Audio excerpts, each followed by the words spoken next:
Hello everybody, my name is Rami Hydra and today I'll be talking about the different types of ownership concentration and integration.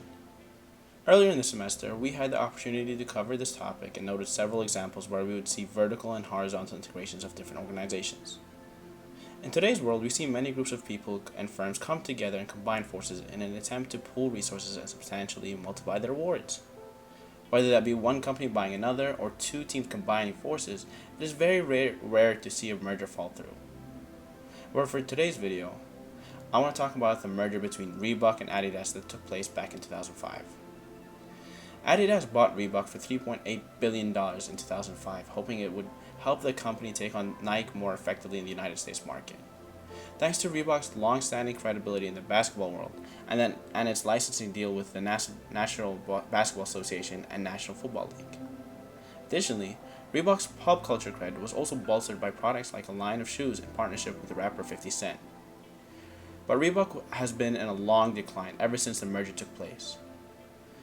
And Adidas not only facing off with longtime rivals Nike, but also up-and-comers like Under Armour and Lululemon Athletica, has struggled to turn that trend around.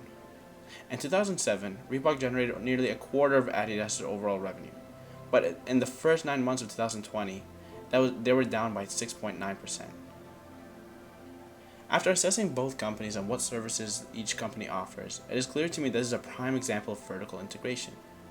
I have come to this conclusion as Reebok and Adidas operate in similar fields, however their services vary slightly. So when Adidas came to the decision to buy Reebok, they were buying their services to add on what they already had to offer. The company was started back in the late 50s by two English brothers, Joe and Jeff Foster, who named the business after African antelope. With the help of American businessman Paul Fireman, Reebok gained a strong foothold in the United States in the late 70s. Business really took off after the company introduced the Freestyle aerobics shoe, which features soft leather padding and two Velcro ankle straps. It quickly became Reebok's best-known model. When Adidas first acquired Reebok in 2005, they had the intention of reviving the company and bringing it back to the heights they achieved back in the late 70s. But that didn't end up happening. According to an article published by the Bloomberg Businessweek, from 2006 to 2020, Reebok's annual sales declined 29% to 1.4 billion euros, while Adidas's revenue almost tripled to 18 billion euros. Additionally, the author makes mention of a quote by one of the co-founders of Reebok, where Joe Foster says that there's no doubt that Adidas knew exactly what they needed to grow Reebok, but doing so would have affected their own brand. At the time of the acquisition, Adidas and Reebok owned nearly a combined 20% of the US sneaker market. But in the subsequent years, Reebok lost market share, and by 2015, Adidas's and Reebok's US market share have fallen 4% and 1% respectively, according to the NPD Group. That led Adidas to go into a cost-cutting spree for Reebok.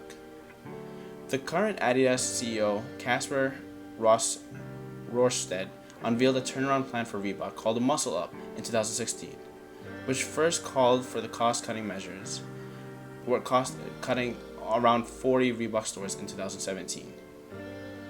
The following year, invested in more high-profile collaborations for Reebok, announcing lines with celebrities like Victoria Beckham and Gal Gadot that year. In its 2019 investor presentation, Adidas said that womenswear was one of Reebok's most important markets. The brand sought to appeal to more women by extending the ranges of sizes it carries, as well as introducing a maternity collection, something that competitor Nike did for the first time that year.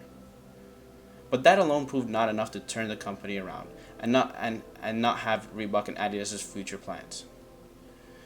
While analyzing the sources that I have already obtained, they do not make any mention of labor issues or the condition of workers as the two companies have joined together. I believe this information would have been beneficial to the readers as it will help them get a more of a holistic perspective of how unsuccessful the merger really was. People tend to turn their attention to how successful a merger is by studying the economic gains and changes in revenue, but overlook how the people that work for each of these respective firms and the conditions they have to go through, and how that change affected them. If the readers were enlightened with this rather essential information, It gives the readers a greater picture of the entire situation. Ultimately, the merger ended up being unsuccessful, leading Adidas to sell the rights of Reebok to an up-and-coming corporation called Authentic Brands Group for a loss of $2.9 billion.